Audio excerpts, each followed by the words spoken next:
titre du message, « Est mon Dieu ». « Est mon Dieu ». C'est un impératif, ce n'est pas une option. « Est mon Dieu ». Mais juste avant d'aimer Dieu à proprement parler, on va le prier. On va demander au Seigneur de nous conduire par son Saint-Esprit. Oui, Seigneur, nous sommes ici pour te célébrer parce que tu en es digne. Tu es pleinement digne, Seigneur, de recevoir notre adoration. Et tu nous bénis tellement, Seigneur, de mille et une façons, comme on entend toujours des témoignages. Et ce matin, nous voulons considérer ta parole. Or, Seigneur, nous avons besoin de ton Saint-Esprit, afin qu'il puisse prendre cette parole et la graver sur les tablettes de nos cœurs, et que cette parole demeure en permanence pour nous aider à marcher dans tes voies, à t'aimer d'un cœur vrai, sincère et authentique. Donc, ce matin, saisis nos cœurs.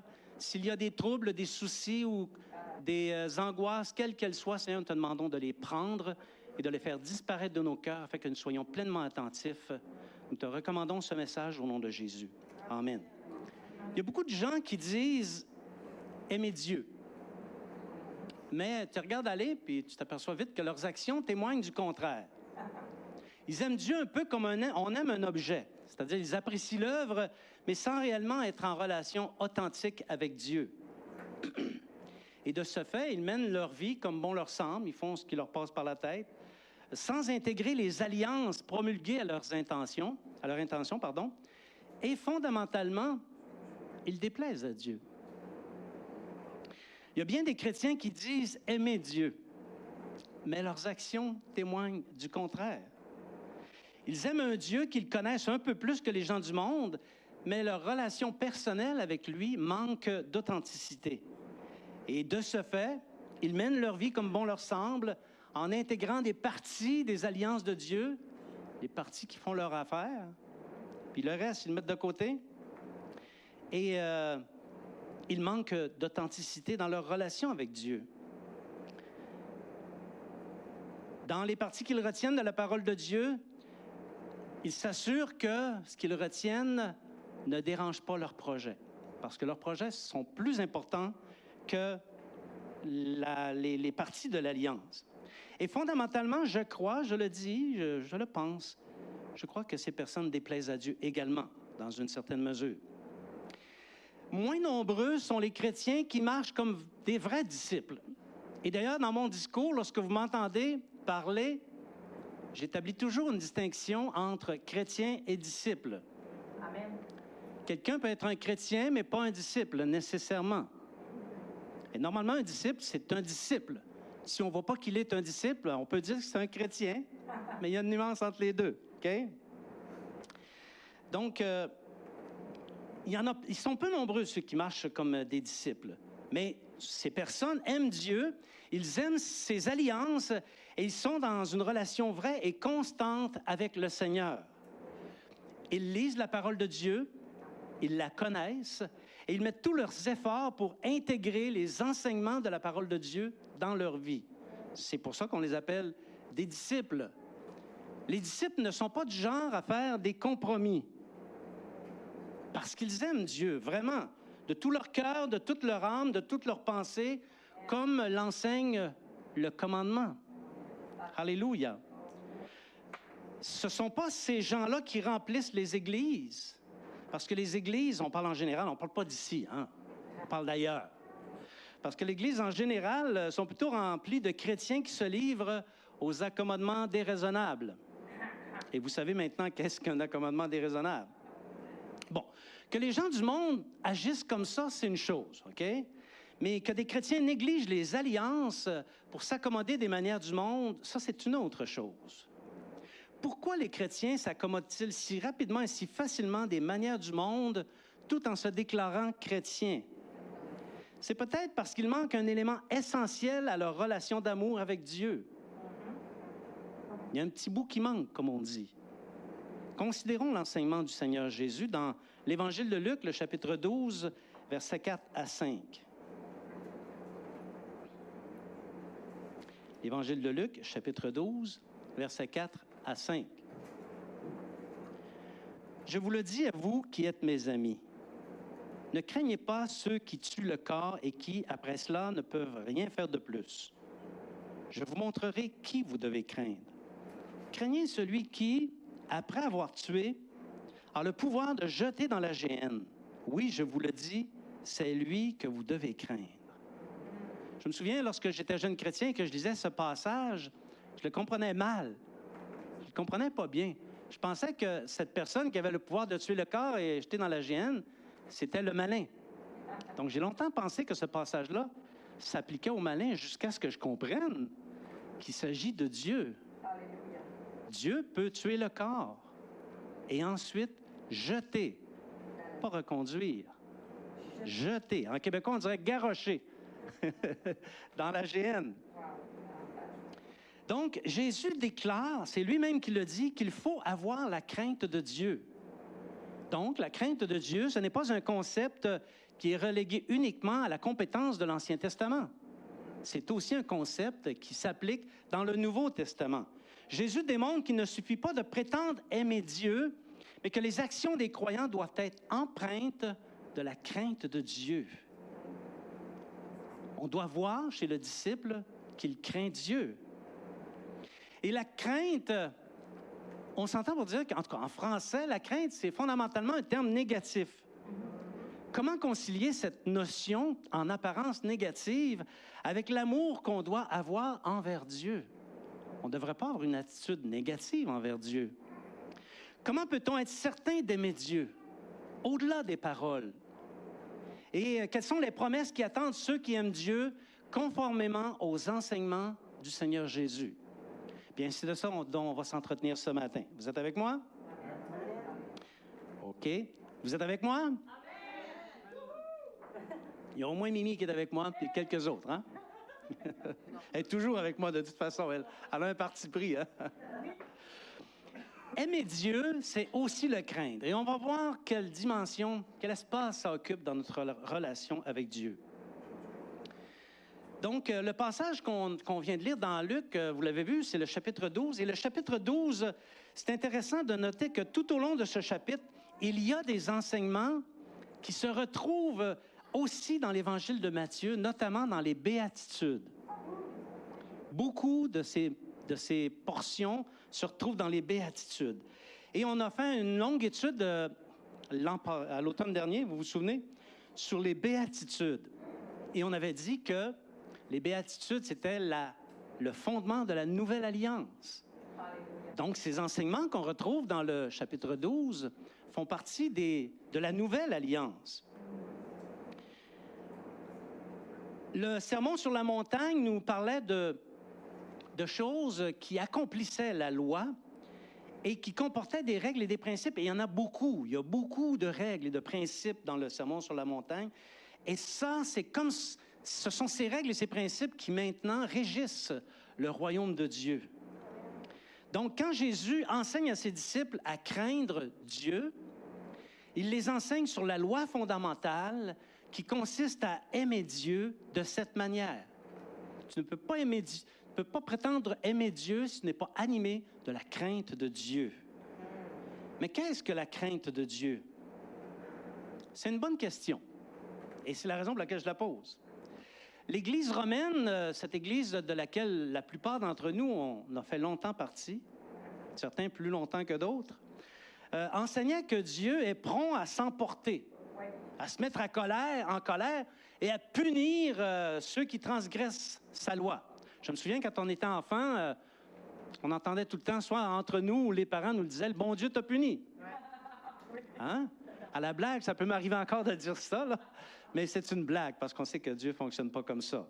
Mais c'est ce qu'on nous avait appris. Et conséquemment, les gens entretenaient la peur de Dieu. Or, le mot « crainte » est proche de la peur. Il faut être honnête, il faut être aussi cohérent. La crainte est proche de la peur. Toutefois, les enseignements de la Bible sont unanimes. Lui, il n'a pas peur. Il n'est pas peureux. Donc, ici, les enseignements de la Bible sont unanimes. Il ne s'agit pas de la notion de peur. On va le voir. C'est carrément une notion d'amour. Suivez-moi, Dieu est tout-puissant. Ézéchiel, il a perturbé la réunion, mais là, revenez ici un petit peu, s'il vous plaît. Suivez-moi. Donc, Dieu est tout-puissant. Il possède tous les pouvoirs, et des pouvoirs au-delà même de ce qu'on peut penser ou imaginer. Il peut sauver comme il peut perdre. C'est lui qui crée les vases, et on sait que certains vases sont créés pour un usage d'honneur, et d'autres vases sont créés pour un usage vil. OK? Ce Dieu qui crée toutes choses est aussi un Dieu juste. Amen. Il est plus juste que ce qu'on peut imaginer ou penser. OK? Et parce qu'il est juste, il sait mieux que quiconque rendre à chacun selon ses œuvres. Oui. D'autre part, Dieu, c'est lui qui a créé l'œil. Donc, c'est évident que Dieu voit tout, même ce qui se fait dans le secret. Regarde ta petite case secrète, là, et dis-toi que Dieu voit dedans. Il voit ce qu'il y a dans ta case secrète. Et Dieu a créé l'oreille. Et par conséquent, il entend tout, notamment ce qui se dit dans le secret. Donc, quand tu es en dehors du contexte et que tu dis des choses qui sont engageantes, dis-toi que Dieu l'entend. Donc, même dans ton lieu secret, fais attention à ce que tu dis parce que Dieu entend. Il n'y a aucun dessein qui est caché devant Dieu, pas même ceux qui se trouvent dans les cœurs et les plus profondément ancrés dans les cœurs. Aucun projet n'échappe à Dieu. Il connaît tout. Et c'est pourquoi nul ne peut se cacher de Dieu. As-tu déjà essayé de te cacher de Dieu? Tu t'en vas au plus profond, aux confins du cosmos, il est là. Tu vas au plus profond de l'océan, là où se trouve le Titanic, il est là. Tu vas dans n'importe quel endroit, il est là. On ne peut pas se cacher de Dieu.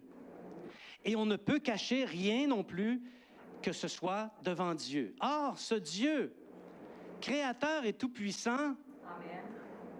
Il t'aime. Il t'aime. Et c'est pas une petite affaire. Je réfléchis souvent sur l'amour de Dieu. On va essayer d'imaginer. On n'est pas capable vraiment de comprendre tout l'amour que Dieu a pour nous. On peut juste se livrer à des réflexions, y penser, y réfléchir et surtout l'apprécier. Mais on va le réfléchir un peu, cet amour de ce Dieu si grand, si puissant. On va prendre l'exemple de l'homme fort. L'homme fort en question, c'est pas moi, là. Moi, je suis un homme, mais je suis pas fort nécessairement. OK? Bon, supposons que l'homme le plus fort du monde soit ton ami. Et que cet homme, pour des raisons de contexte, c'est ton ami, il t'aime vraiment beaucoup. Il t'aime. Et à cause de sa force, quand tu es à côté de lui, tu es en sécurité. Tu es en sécurité auprès de lui parce que c'est l'homme le plus fort du monde. Et en considérant son amitié, tu sais très bien que si un jour tu te le mets à dos, il pourrait t'écraser d'un coup de pouce, hein? Et c'est la raison pour laquelle, que tu le veuilles ou non, ton amour envers lui est conditionné par un sentiment, la crainte. La crainte de perdre son amitié. À combien de compromis combien de choses tu es prêt à abandonner pour conserver l'amitié d'un tel homme si fort? Tu vas en faire des compromis, je te le garantis. Combien de choses pourrais-tu supporter? Sa mauvaise humeur, sa mauvaise haleine. Combien de choses pourrais-tu supporter afin de conserver son amitié? Bien, je pense que tu t'efforcerais du mieux que tu peux de bien le connaître pour t'assurer de toujours agir de manière à ne pas lui déplaire, de peur, de crainte de perdre son amitié. Donc, voyez-vous, ça fait partie du sentiment d'amour. Et de plus, l'amitié d'un tel homme, avoir un tel homme comme ami, ça procure un dividende certain, ta propre sécurité. En présence d'un homme fort, aussi fort que ça, qu'est-ce que tu peux bien craindre? Je me sentirais pas mal à l'aise, moi, d'arriver à côté d'une gang de Hells Angels, dans mesure où il n'y a pas d'armes à feu, là, ou d'armes blanches. Je vous assure que si Samson existait encore aujourd'hui et qu'il était mon ami, je ne craindrais pas grand-chose. J'aurais pas peur de grand-chose. Même chose si Georges Saint-Pierre était mon grand ami, puis que j'allais dans n'importe quel endroit, je me sentirais vraiment en sécurité. Je le respecterais, je peux vous le dire, OK? Donc, voyez-vous, il y a un sentiment de crainte derrière tout ça, la crainte de perdre l'amitié. Mais il y a un dividende aussi, la sécurité. Je vais donner un autre exemple qui est fort aussi, qui est aussi fort que Georges Saint-Pierre et que Samson. L'exemple du mariage. Dans le mariage, l'amour fonctionne comme ça aussi. Celui qui croit que l'amour de son époux, de son épouse lui est acquise et qui peut se conduire comme bon lui semble, court droit devant l'échec, la rupture, le précipice. L'amour conjugal est lui aussi conditionné par quelque chose qui ressemble beaucoup à la crainte. Il est tout à fait possible de perdre l'amour de ta vie si tu te conduis en insensé. L'amour conjugal est lui aussi scellé par une alliance. Vous le saviez, je ne vous apprends rien, hein? Ben, si vous ne le saviez pas et que vous êtes marié, vous avez un petit problème. Peut-être que vous avez eu une absence le jour de votre mariage. Parce que les vœux du mariage, ça dit quelque chose comme ceci. Moi, Régent, je te prends Mimi pour épouse. Je promets que je t'aimerai, te protégerai et prendrai soin de toi dans les bons comme dans les mauvais jours, dans la maladie comme dans les détresses, dans l'abondance comme dans la pauvreté. Je te serai fidèle en tout temps, jusqu'à ce que la mort nous sépare. Je le promets. C'est pas mal une alliance, hein? Si un jour je transgresse l'un ou l'autre de ces énoncés que je viens de faire, bien, c'est une infidélité.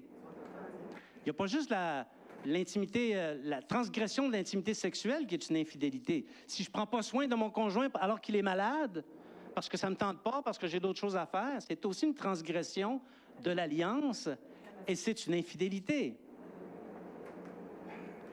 Si tu te mets à sortir seul, si tu laisses l'irritation gérer tes rapports, si tu cesses de dire que tu l'aimes, homme, dis à ta femme que tu l'aimes. Je t'aime. Femme, dis à ton mari que tu l'aimes. Je t'aime, Olivier. Donc, si tu arrêtes de lui dire que tu l'aimes, si tu cesses de communiquer, puis que tu penses que tout peut se lire dans ta face, si tu te mets à bosser, si tu laisses ta langue dire tout ce qu'elle pense, et mille et un autres si-tu, bien, combien penses-tu que ton mariage va durer de temps? Ta femme a des attentes qui découlent de l'alliance et ton mari a des attentes qui découlent de l'alliance, de la même alliance. Et en matière de relations d'amour, il y a toujours des conventions, des alliances et des contrats. L'un fait sa part, l'autre fait la sienne. S'il y en a seulement qu'un qui fait sa part, il y a risque. Il y a crainte que le contrat soit rompu à un moment donné. Est-ce que vous me suivez? Donc, la crainte dans le cas des engagements, des vœux conjugaux, c'est de manquer aux engagements pris parce qu'ils peuvent conduire à la rupture. Et tout mépris d'engagement va conduire à ça, même si au départ l'amour était présent, même si l'amour était très grand. Je connais des gens qui se sont beaucoup aimés et qui aujourd'hui ne sont plus ensemble. Alors voilà, la crainte d'un couple marié qui transgresse les engagements, c'est celle de perdre l'être qui pourtant était l'être le plus chéri au monde. Amen. Vous me suivez? Donc, ça fait partie de l'amour. Craindre et trembler devant le Dieu souverain. Donc, c'est la même chose avec Dieu. Il est complètement faux de penser qu'un chrétien possède la liberté d'agir comme bon lui semble s'il a fait alliance avec Dieu par le biais de la nouvelle naissance et qu'il est passé par les eaux du baptême. Parce que les eaux du baptême sont un engagement envers Dieu, un engagement envers la foi. Et parce que Dieu l'aime et qu'il en a fait son Fils par le moyen du don de la grâce qui est Jésus, parce que Dieu, pour acquérir l'amour du chrétien, a donné ce qu'il avait de plus précieux, il n'y a rien de plus précieux que le Fils. Et parce qu'il est tout-puissant et qu'à ce titre, il peut tuer le corps et jeter ensuite dans la géhenne sans que personne ne puisse lui poser une seule question, ne puisse remettre en question sa décision ou jeter un doute sur sa décision. Pour toutes ces raisons et bien d'autres, l'amour des disciples envers Dieu doit être conditionné par la crainte, une crainte respectueuse, composante essentielle de l'amour envers Dieu. Vous me suivez? J'irais même jusqu'à dire crainte et tremblement. Parce que quand tu as vu comment Dieu exerce sa souveraineté dans la vie des croyants, quand tu vois ce qu'il fait chez l'un, chez l'autre, au fil des années, non seulement tu crains, mais il peut t'arriver de trembler. Vous savez que j'ai déjà vu des gens, moi, périr parce qu'ils n'ont pas craint l'Éternel. Ils ont payé de leur vie. Des gens qui ont contesté Dieu, 12 mois, en moins de 12 mois, ils ont péri. Ils sont morts. J'en connais plus qu'un, on va le dire comme ça. Et ça fait trembler. Avant d'ouvrir la bouche, tu réfléchis. Avant de poser un geste, tu réfléchis. Est-ce que je vais offenser Dieu d'une manière irréversible? Donc voilà ce qui distingue les chrétiens mondains des disciples. Les disciples se conduisent pour plaire à Dieu en toutes choses, alors que les chrétiens mondains font n'importe quoi. Quand tu regardes un chrétien qui fait n'importe quoi, dis-toi une chose, c'est un chrétien mondain. Il est conditionné par l'amour du monde beaucoup plus que par l'amour de Dieu. Et c'est la raison pour laquelle ces gens-là s'attirent bien des tourments, beaucoup de tourments. Et ça, on l'a prêché déjà. Donc, la crainte de Dieu fait partie de l'amour envers Dieu. Maintenant, comment aimer Dieu? C'est une bonne question, je suis content que vous la posiez. Et ça tombe bien parce que j'avais préparé quelque chose qui allait dans ce sens-là. C'est évident que la réponse à cette question, comment aimer Dieu, ne va pas dans le sens d'obéir à Dieu par crainte des châtiments. Tu sais, si tu te conduis avec ta femme et que tu essaies d'être gentil, de craindre qu'elle ne divorce, tu n'es pas sur la bonne track. Tu as encore manqué quelque chose, là, tu sais. À cause de l'amour que le chrétien a reçu et qu'il a reçu en premier de la part de Dieu, le disciple aime Dieu avec des sentiments véritables. J'aime vraiment Dieu. Je l'aime pour vrai. Il aime Dieu parce que tout en Dieu est aimable. Il n'y a rien qui n'est pas aimable en Dieu. Et tout est digne d'adoration. Il aime Dieu parce qu'un jour, il sait qu'il verra sa face. Il l'aime parce qu'il sait que aimer Dieu procure un dividende immensément grand qu'on ne peut même pas imaginer, dont on ne peut même pas imaginer la teneur. Il aime Dieu parce que le Saint-Esprit de Dieu qui est en lui fait prendre toute la mesure du premier commandement. Tu aimeras l'Éternel de tout ton cœur, de toute ton âme et de toute ta force. Donc, on peut aimer Dieu en écoutant l'enseignement de la crainte. Parce que la crainte enseigne quelque chose. Savez-vous qu'est-ce qu'elle enseigne? La crainte enseigne la sagesse. Regardez avec moi dans Psaume chapitre 111, verset 10. Psaume 111, verset 10, et on va enchaîner avec le Proverbe 15, verset 33. Donc, Psaume 111, verset 10. La crainte de l'Éternel est le commencement de la sagesse. Tous ceux qui l'observent ont une raison saine. C'est bon. La crainte de l'Éternel enseigne la sagesse. Voilà l'enseignement de la crainte de Dieu. C'est la sagesse, une sagesse pas ordinaire, une sagesse qui s'appuie sur l'intelligence et la raison saine. Non pas celle qui vient des hommes, mais celle qui se trouve dans la parole de Dieu. J'ai toujours dit, quelqu'un qui lit la Bible augmente son intelligence. Il y en a qui pensent des fois, Régent, il sait beaucoup de choses, il y a beaucoup de culture, mais la majorité des choses que je sais provient de la Bible.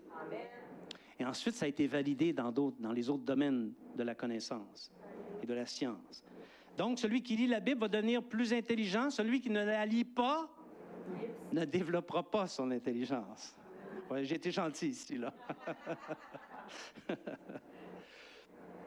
La sagesse, à son tour, va stimuler ton amour envers Dieu et elle va te pousser à chercher Dieu, à comprendre ses voies, comment il fonctionne. C'est une véritable relation d'amour. Et si la sagesse te pousse à chercher Dieu, sache que tu vas le trouver. Parce que qui cherche Dieu, le trouve. Et ça, c'est la vie du croyant. C'est ça. Il cherche Dieu et Dieu se laisse trouver. Alléluia. Tout comme les époux cherchent toujours à être ensemble, sans se lasser, au fil des années. On cherche toujours à être ensemble. De la même manière, le disciple cherche Dieu tout le jour. Ses pensées sont toujours tournées vers lui. Il chérit la présence de Dieu et il ne veut jamais faire les choses seul sans le conseil de Dieu. Parce qu'il aime Dieu. Il se lève en ayant des pensées tournées vers Dieu. Il va se coucher en ayant les pensées tournées vers Dieu. Il va travailler en ayant les pensées tournées vers Dieu. Il va avoir des loisirs en ayant des pensées tournées vers Dieu. Dans toutes ses voies, dans toutes ses décisions, dans toutes ses activités, ses pensées sont tournées vers Dieu. Alléluia. Il aime voir que Dieu le guide et qu'il dispose favorablement pour lui les temps et les circonstances. As-tu déjà remarqué ça? Amen. Quand tu es en communion, en relation intime avec Dieu, que tu appliques sa parole, pour toi, il va changer les temps et les circonstances. Donc, le disciple cherche à voir les choses comme Dieu les voit, afin de ne pas pécher contre lui. Éphésiens chapitre 1, versets 17 à 19. Éphésiens chapitre 1, versets 17 à 19. Ça dit ceci: « Afin que le Dieu de notre Seigneur Jésus-Christ, le Père de gloire, vous donne un esprit de sagesse et de révélation dans sa connaissance, et qu'il illumine les yeux de votre cœur pour que vous sachiez quelle est l'espérance qui s'attache à son appel, quelle est la richesse de la gloire de son héritage qu'il réserve aux saints, et quelle est envers nous qui croyons l'infinie grandeur de sa puissance, se manifestant avec efficacité par la vertu de sa force. » Alléluia! C'est ça le Dieu que nous servons. Alléluia! Merci Seigneur. Donc, on aime Dieu en écoutant les enseignements de la crainte qui est la sagesse. Maintenant, il faut s'approprier la sagesse. Ben oui, il faut s'approprier la sagesse qui se trouve dans la parole de Dieu. Parce que la parole de Dieu contient il y a dans la parole de Dieu l'intelligence de Dieu et sa sagesse. C'est pourquoi celui qui lit la parole de Dieu acquiert une intelligence qui ressemble à celle de Dieu. Amen. Une intelligence qui devient, au fur et à mesure qu'il avance, calquée sur celle de Dieu, et il acquiert la sagesse qui découle de cette intelligence. La sagesse, selon Dieu, se démontre ensuite par une conduite en harmonie avec le cœur de Dieu. Une conduite harmonieuse avec les pensées de Dieu, harmonieuse avec les alliances que Dieu a promulguées. Et il ne se trouve pas d'incohérence dans la conduite du disciple qui met en pratique les enseignements de la parole de Dieu. Parce que la sagesse de Dieu s'installe en lui et lui fait adopter une conduite sainte et réglée en tout point sur la parole de Dieu. Montre-moi un homme comme ça et je vais te montrer un sage. Une femme comme ça aussi, ça va être une sage. Alléluia. Vous savez, qu'il se trouve des incohérences dans la sagesse des débutants dans la foi, c'est une chose, un peu normale. On apprend à marcher à un moment donné. Mais quand ça fait plus que 5 ans que tu es disciple, puis que tu es encore rempli d'incohérences, je regrette.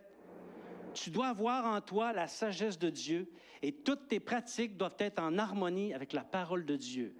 On dirait, Jean, tu es sévère un peu. Non, non, non. Les gagas, les boubous, c'est fini. Tu es maintenant un adulte. Sois un adulte et acquiert la sagesse de Dieu. 1 Corinthiens chapitre 3 dit ceci. 1 Corinthiens chapitre 3, verset 2. Pardon, 1 Corinthiens chapitre 3, verset 19. Je ne sais pas lire, moi. Car la sagesse de ce monde est une folie devant Dieu. Si tu fais les choses selon le monde, tu es fou.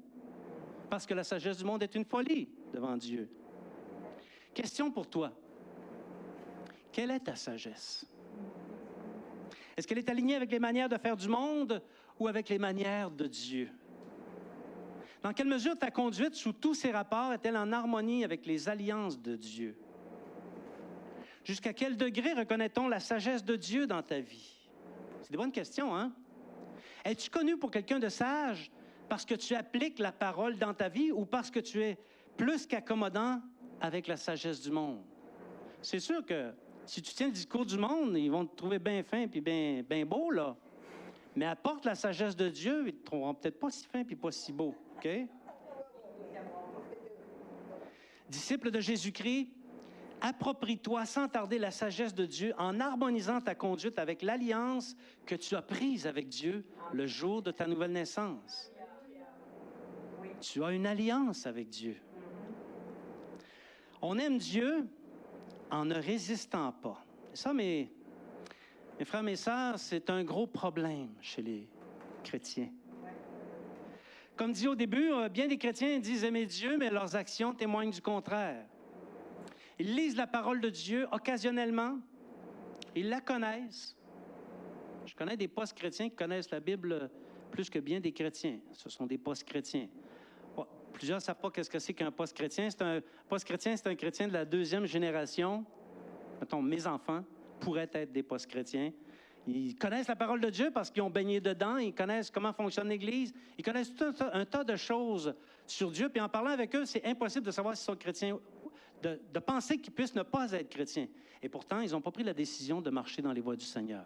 Voilà ce qu'est un post-chrétien. Si tu as des enfants, fais-en des chrétiens, pas des post-chrétiens. OK?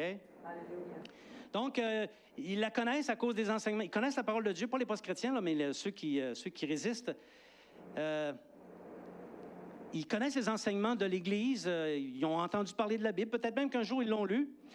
Quand ils assistent au culte, ils connaissent en partie la parole. Et ils savent en partie ce qui déplaît à Dieu. Ils sont quand même pas fous à temps plein, comme dirait quelqu'un. Okay? Le problème, parce qu'il y a un problème, c'est la large part de la convoitise du monde qui se trouve dans leur cœur et qui les rend critiques à l'égard de la vérité. Ils vont avoir tendance à relativiser la vérité. Quand tu entends un chrétien qui dit qu'il ne faut pas capoter avec ça, là, bien, il est en train d'être relatif. Il est en train d'être critique par rapport à la vérité. Donc, ce sont des auditeurs oublieux, des contemplateurs de leur propre face dans le miroir, dont ils oublient aussitôt les traits, sitôt qu'ils ont tourné le regard. Pour bien de ces chrétiens, la prédication de la vérité de l'Évangile, c'est une agréable chanson. Ils aiment la chanson, OK? Une chanson, c'est bon de l'avoir dans la bouche, mais ils ne l'ont pas nécessairement dans le cœur. Dans Ézéchiel, c'est exactement l'image qui est donnée. Ézéchiel, chapitre 33, versets 31 à 32. Ézéchiel, chapitre 33, versets 31 à 32. Donc, Dieu parle au prophète au sujet des Israélites. Il dit... Et ils se rendent en foule auprès de toi, et mon peuple s'assied devant toi, et ils écoutent tes paroles. L'assemblée est là, elle écoute les paroles. Mais ils ne les mettent point en pratique, car leur bouche en fait un sujet de moquerie, et leur cœur se livre à la cupidité, qui est l'amour de l'argent. Voici, tu es pour eux comme un chanteur agréable, possédant une belle voix et habile dans la musique. Ils écoutent tes paroles, mais ils ne les mettent point en pratique. L'Évangile parle très fort. Les lettres aux apôtres, des apôtres, c'est-à-dire, parlent très fort. Et on aime, mais est-ce qu'on les met en pratique? Est-ce que c'est une chanson qu'on chante ou c'est l'expression de notre conduite à tous les jours? Quand on agit comme ça, bien-aimé, c'est qu'on est dans la résistance. On entend, mais on ne fait pas. On est dans la résistance. Entendre, mais ne pas s'aligner en conformité, c'est de la résistance. Et la résistance dans la Bible est comparée à quoi? À l'idolâtrie. Et on va aller le voir dans 1 Samuel 15, 23. C'est pas une petite affaire, la résistance. Car la désobéissance est aussi coupable que la divination. Pardon, la désobéissance est aussi coupable que la divination, et la résistance ne l'est pas moins que l'idolâtrie et les téraphimes étant des idoles domestiques. Okay? Donc, est-ce que quelqu'un peut me dire à quoi s'expose celui qui se livre aux actes d'idolâtrie? À la jalousie de Dieu. À la jalousie de Dieu. C'est pourquoi un chrétien qui résiste à Dieu n'est jamais gagnant. Ce n'est pas une formule gagnant-gagnant. Tu vas perdre. Ça va faire mal. Donc, ceux qui résistent, de un, ne plaisent pas à Dieu. De deux, démontrent qu'ils ne l'aiment pas. C'est pourquoi ils s'enfoncent toujours plus dans bien des tourments parce qu'ils excitent la jalousie du Seigneur. On ne dit pas amen là-dessus? Proverbe chapitre 1, versets 32 à 33. Proverbe chapitre 1, versets 32 à 33. Regardez bien. Car la résistance des stupides les tue, et la sécurité des insensés les perd. Mais celui qui m'écoute reposera avec assurance, il vivra tranquille et sans craindre aucun mal. Sois connu, mon frère, ma sœur, comme quelqu'un qui s'empresse de mettre à exécution les choses qu'il découvre dans la parole de Dieu. On ne sait pas tout. On ne sait pas tout.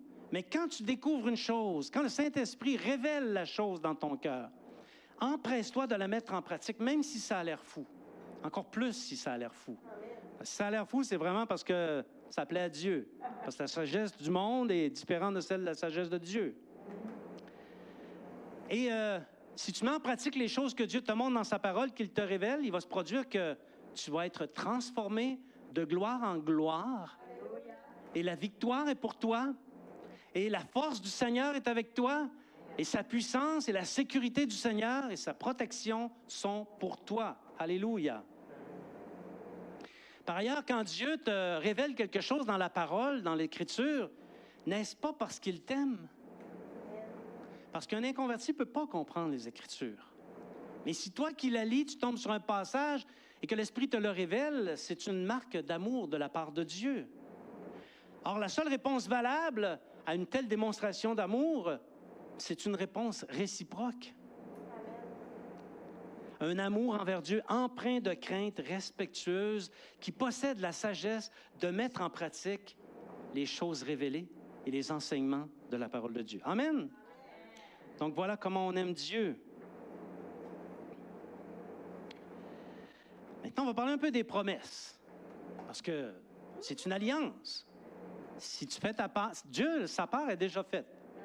Si toi, tu fais ta part de l'alliance, tu vas avoir un dividende. S'il n'y avait pas de dividende, ça ne vaudrait pas la peine d'entrer en alliance. Hein? Se marier ou se regarder dans les yeux par la suite? Ça vaut-tu vraiment la peine de se marier? Hein? C'est plate, la vie est plate longtemps, c'est ça. Donc, quelles promesses attendent ceux qui aiment Dieu? Bien, c'est pas compliqué. Les plus grandes et les plus belles promesses sont pour ceux qui aiment Dieu. Les plus belles et les plus grandes. Pour ceux dont le cœur est aligné avec la sagesse de Dieu, dans la soumission avec les enseignements de la parole de Dieu. Merci Jésus. Voyez dans Psaume 34,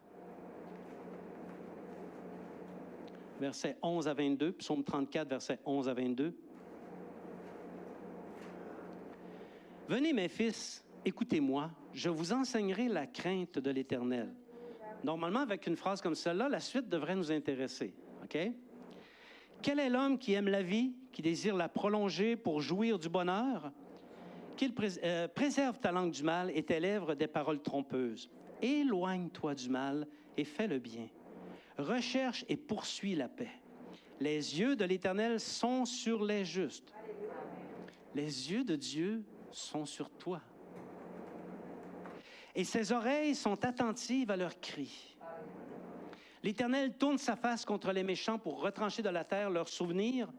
Quand les justes crient, l'Éternel entend et il les délivre de toute leur détresse.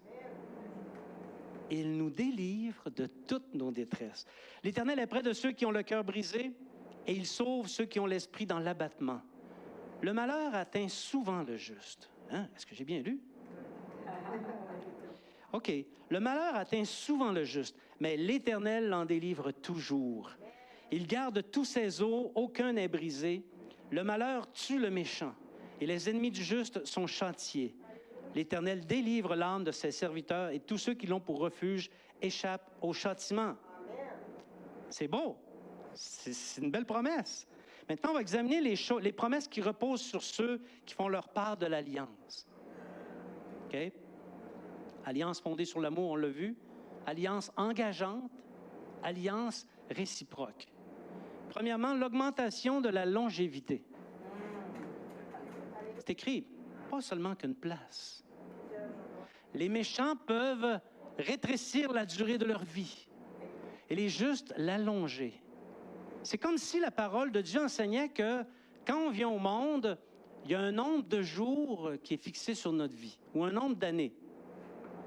Et si tu marches dans la justice, si tu alignes ta voie sur la voie de Dieu, tes jours vont être extensionnés. Mais si tu agis dans l'injustice, dans la méchanceté, si tu ne mets pas en pratique les enseignements de la parole de Dieu, si tu te livres à tes penchants naturels, le nombre des jours de ta vie va être raccourci. Ah ben tiens, moi je pensais que c'était à manger du brocoli qu'on allongeait notre vie.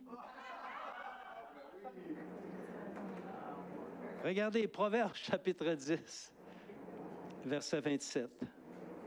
La crainte de l'Éternel augmente les jours, c'est écrit, mais les années des méchants sont abrégées.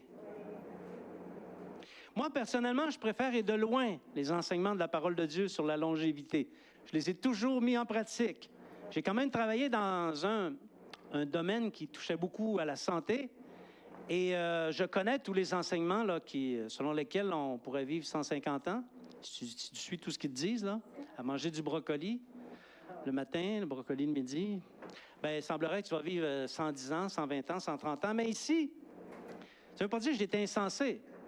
Mais j'ai vraiment mangé la parole de Dieu, je l'ai digérée et j'ai adopté des pratiques en conformité avec la parole de Dieu. J'ai mis beaucoup plus d'emphase là-dessus que sur les enseignements de la médecine. Dans son amour pour Dieu, le disciple adopte les règles de vie de la Bible et son obéissance lui procure un dividende, celui de la longévité. Je le crois, bien-aimé. Dieu tient tous nos jours dans sa main et c'est lui qui décide quand ça se termine et quand ça se continue. Est-ce que ça veut dire qu'il faut être insensé? Ben non. Ben non. Il t'a aussi donné une intelligence. Ce serait le fun que tu t'en serves, hein? C'est pas un bibelot qui t'a mis entre les deux oreilles, là. Il s'attend à ce que tu t'en serves un peu. L'autre dividende, le disciple, celui qui marche dans la crainte de l'Éternel, il est protégé des pièges mortels. Proverbes chapitre 14, versets 26 à 27. Celui qui aime Dieu et qui comprend l'importance de craindre Dieu au sens où on l'a défini, bien, il y a un dividende qui est celui d'être protégé dans Proverbes 14, 26, 27. Celui qui craint l'Éternel possède un appui ferme et ses enfants ont un refuge auprès de lui. La crainte de l'Éternel est une source de vie pour détourner des pièges de la mort. Amen. Une source de vie. Il y en a qui pensent que la fontaine de jouvence existe. Moi, je ne l'ai jamais vue, mais je connais une source de vie. Et ça s'appelle la crainte de l'Éternel, ou plus l'amour de Dieu qui incorpore la crainte de l'Éternel. Donc, bien appuyé sur le rocher des âges qui ne bouge pas, qui ne peut pas être déplacé, le disciple n'a pas à craindre les terreurs de la nuit. Et les promesses du psaume 91 sont pour lui, oui et amen. Et est-ce que tu connais les promesses du psaume 91? Celui qui demeure sous l'abri du Tout-Puissant repose à l'ombre du Tout-Puissant. Je dis à l'Éternel, mon refuge et ma forteresse, mon Dieu en qui je me confie, car c'est lui qui te délivre du filet de l'oiseleur, de la peste et de ses ravages. Il te couvrira de ses plumes et tu trouveras un refuge sous ses ailes. Sa fidélité est un bouclier et une cuirasse. Tu ne craindras ni les terreurs de la nuit, ni la flèche qui vole de jour, ni la peste qui marche dans les ténèbres, ni la contagion qui frappe en plein midi. Que 1000 tombent à ton côté et 10 000 à ta droite, tu ne seras pas atteint. De tes yeux seulement tu regarderas et tu verras la rétribution des méchants. Car tu es mon refuge, ô Éternel. Tu fais du Très-Haut ta retraite, aucun malheur ne t'arrivera, aucun fléau n'approchera de ta tente, car il ordonnera à ses anges de te garder dans toutes tes voies. Ils te porteront sur les mains de peur que ton pied ne heurte contre une pierre. Tu marcheras sur le lion et sur l'aspic, tu fouleras le lionceau et le dragon, puisqu'il m'aime, je le délivrerai, je le protégerai, puisqu'il connaît mon nom. Il m'invoquera et je lui répondrai, je serai avec lui dans la détresse, je le délivrerai, je le glorifierai, je le rassasierai de longs jours et je lui ferai voir mon salut. Alléluia! Ben, si tu es né de nouveau, mon frère, ma sœur, et que tu fais ta part de l'Alliance, le psaume 91, c'est pour toi. Je l'ai lu rapidement, mais c'est pas dur à retenir. Psaume 91. Dis-le. Psaume 91. Bon, ce soir ou cette semaine, tu iras le lire et tu te l'approprieras. Tu te l'approprieras. Donc, protéger des pièges mortels. Autre dividende, même pauvre, le disciple qui aime Dieu, dans la crainte, possède tout. Eddie nous a raconté rapidement un petit témoignage. On connaît un peu son histoire, mais le Seigneur l'a délivré de tous ces maux. Hein? Proverbe 15, verset 16 dit ceci, mieux vaut peu avec la crainte de l'Éternel qu'un grand trésor avec le trouble. C'est pas l'argent qui fait le bonheur. C'est aimer Dieu dans une crainte respectueuse. Ça fait le bonheur. Et c'est garanti que tu manqueras jamais de rien parce que ton Dieu va pourvoir à tous tes besoins selon la richesse de sa grâce et avec gloire. Alléluia. À nulle part, c'est écrit que celui qui aime Dieu va devenir riche. Moi, je n'ai pas vu ça, OK? Toutefois, son état de modestie, si Dieu l'a voulu ainsi, est plus épanouissant s'il se tient dans sa part de l'alliance avec Dieu. Tu vas être heureux dans ton état de modestie. Alléluia. Un autre dividende, il est gardé du mal. Et du mal, on en a parlé récemment, il y en a beaucoup. Hein? On est beaucoup entouré de mal. Proverbe 16, verset 6, « Par la bonté et la fidélité, on expie l'iniquité. » Mais ça, c'était sous l'Ancien Testament. « Et par la crainte de l'Éternel, on se détourne du mal. » Si on aime Dieu dans une crainte respectueuse, nous allons nous détourner du mal et nous assurer jour après jour que ce qu'on fait ne déplaît pas à notre Dieu. Et ça va nous garder du mal. Ça va nous garder du mal. Alléluia. Et des fois, il y a des chrétiens qui, tu les regardes aller, ils sont en lutte. Ils luttent. Oh non, j'ai une tentation, il ne faut pas que je me laisse aller dans la tentation. Oh, c'est sûr que je vais pécher, puis je ne veux pas pécher, mais c'est certain. D'après moi, je ne serais pas capable. C'est sûr que je vais pécher, puis flac, il pêche. Puis là, c'est le gros combat, là. Pas petit, là, regarde aller, il fait pitié, hein, mais... Non, mais si tu aimes Dieu dans une crainte respectueuse, il y a tout un paquet de fardeaux reliés au péché qui ne se présenteront même pas à ta porte. Si tu raisonnes comme ça, c'est peut-être justement parce que tu n'es pas dans un amour envers Dieu qui incorpore la crainte respectueuse. Alléluia. Mais celui qui est ainsi, ses péchés sont pardonnés et son amour envers Dieu lui fait choisir des voies alignées avec les alliances de Dieu, avec ses enseignements. Amen. Un autre dividende, il reçoit la faveur de Dieu. Et ça, c'est bon. Proverbe, chapitre 19, verset 23. « La crainte de l'Éternel mène à la vie, et on passe la nuit rassasié, sans être visité par le malheur. » La faveur de Dieu. C'est une vie abondante, bien-aimés, qui attend ceux et celles qui aiment Dieu dans une crainte respectueuse. Et il est tout à fait vrai, je peux en témoigner qu'il est gardé, celui qui aime ainsi, de bien des malheurs. Ça ne veut pas dire qu'il n'y en a jamais, mais tu es gardé. On en a parlé dans les semaines passées. Donc, c'est important d'aimer Dieu de cette manière. C'est important de s'assurer que dans notre relation d'intimité avec Dieu, qu'on a cette notion de crainte respectueuse. On ne fait pas n'importe quoi, n'importe comment avec le Seigneur. On fait notre part, comme les vœux conjugaux et comme cette relation d'amitié qui existe entre l'homme fort, l'homme le plus fort de la terre, et toi, si tu es son ami, ou moi, si je le suis. Je vais inviter les musiciens ici.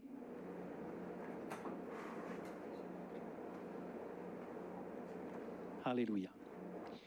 Bien-aimés, le Seigneur désire que nous nous attachions à lui d'un cœur entier. Amen. Pas d'un cœur partagé. Entier. Il déteste les cœurs partagés. On le voit partout, d'un couvert à l'autre. On voit que Dieu déteste les cœurs partagés. Et c'est évident, on n'a pas besoin d'avoir suivi un cours en théologie, cours 101 en théologie, pour voir que dans les églises, il y a beaucoup de cœurs partagés. Et c'est une situation qui déplaît au Seigneur parce que lui, il a fait sa part de l'alliance qui nous unit à lui. C'est beau, la nouvelle naissance. C'est beau. Mais il faut que tu marches en nouveauté de vie. Alléluia. Lui, sa part, c'était de donner sa vie. Il l'a donné et il ne cesse. Jamais il manque à sa bonté, sa fidélité envers toi. Jamais, jamais, jamais. Même quand tu lui déplais, il va quand même manifester à ton endroit sa grâce et sa bonté. Jésus, Dieu connaît les douleurs qui se trouvent dans les chemins qu'empruntent ceux qui prennent son amour à la légère, qui ne font pas leur part en aimant leur Dieu dans une crainte respectueuse. Il connaît aussi la grâce et les bénédictions abondantes, les promesses qui attendent ceux qui se tiennent dans les chemins d'un amour authentique envers Dieu. Il les connaît. Un amour qui comprend l'enseignement de la crainte. Et là, maintenant, vous le savez, l'enseignement de la crainte, c'est la sagesse d'en haut. Il est grand temps, bien-aimés, que tous les disciples, ceux qui se réclament du nom de Jésus, se conduisent en harmonie avec les enseignements de ces alliances, en repoussant le mal, la résistance et la négligence, voire la mise en oubli des ordonnances du Seigneur. Cherche ton Dieu. Apprends ses voies. Prends plaisir en elles. Discute-en. Enseigne-les. Fais-en la promotion. Et alors, ton Dieu va t'aimer et il va t'élever au-dessus des négligents, des indifférents et des méchants. Ton âme, ta famille et tes projets prospéreront plus encore que tu ne peux l'imaginer et tu rendras gloire à Dieu qui va prendre plaisir à te bénir et à multiplier la bénédiction envers toi.